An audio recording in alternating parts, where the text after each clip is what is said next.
media reports, Ray Rice is getting a 2-game suspension after his domestic violence episode earlier this year at an Atlantic City casino. Let's welcome in our NFL panel for today. Ben Reiter is here in studio. Andrew Brandt is joining us via Skype. Ben, I'm going to start with you. What message is Roger Goodell sending by only suspending Ray Rice for 2 games? I have to admit, Maggie, I don't have a particularly unique take here.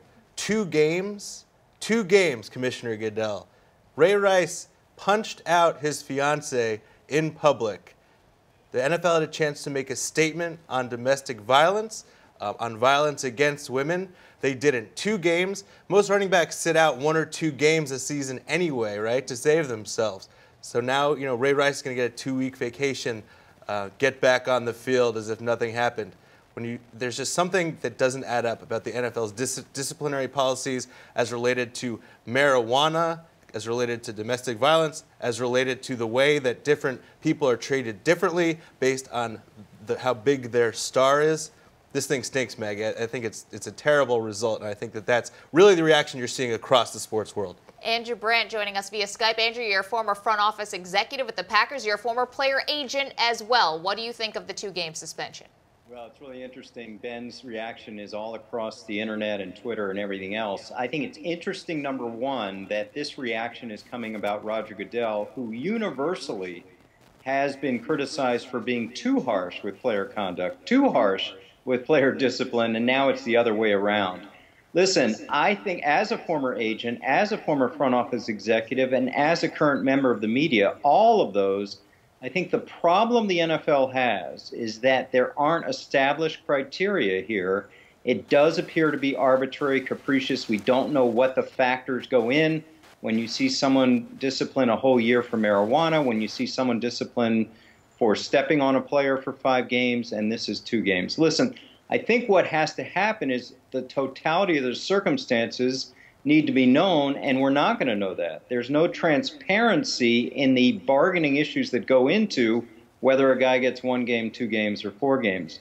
The last thing I'll say on this, Maggie, is that I thought it was telling that Steve Bisciotti, Jim Harbaugh, and Ozzie Newsome hosted a press conference for Ray Rice and his wife, and we know that that press conference was a disaster.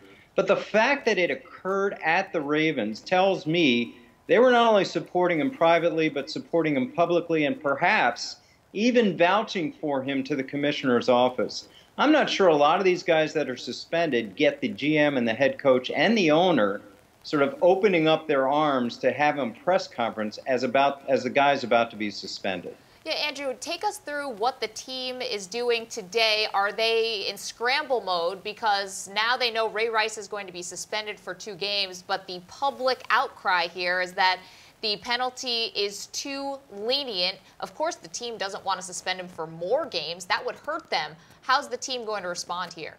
Yeah, you bring up an interesting dynamic with these suspensions. Obviously, the Players Association, the players and the player agents are on one side, and they want as little discipline as possible. The leagues on the other side, they want to be as disciplining as possible. But then you have the team.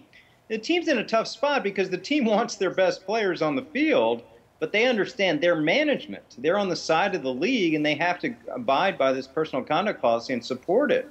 So it's interesting. In terms of specifics, obviously the coaches, they just look at it as, okay, in the Ravens situation, all right, we got to play Pierce the first 2 games, Bernard Pierce, and we'll move on from there. It's a very simple, it's almost like he's got an injury that's going to keep him out till the 3rd week.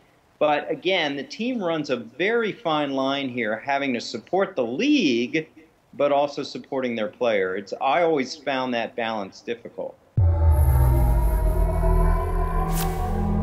Hey there, I hope you enjoyed this clip from our daily live show, SI Now. You can find a link to the complete episode in the description box below. And while you're there, make sure you subscribe to Sports Illustrated's YouTube channel. It's not just SI Now, it's Girls in Bikinis, because we got your back. Remember, you can watch SI Now Monday through Friday live at 1 p.m. Eastern only on SI.com. We hope to see you there with the Girls in Bikinis.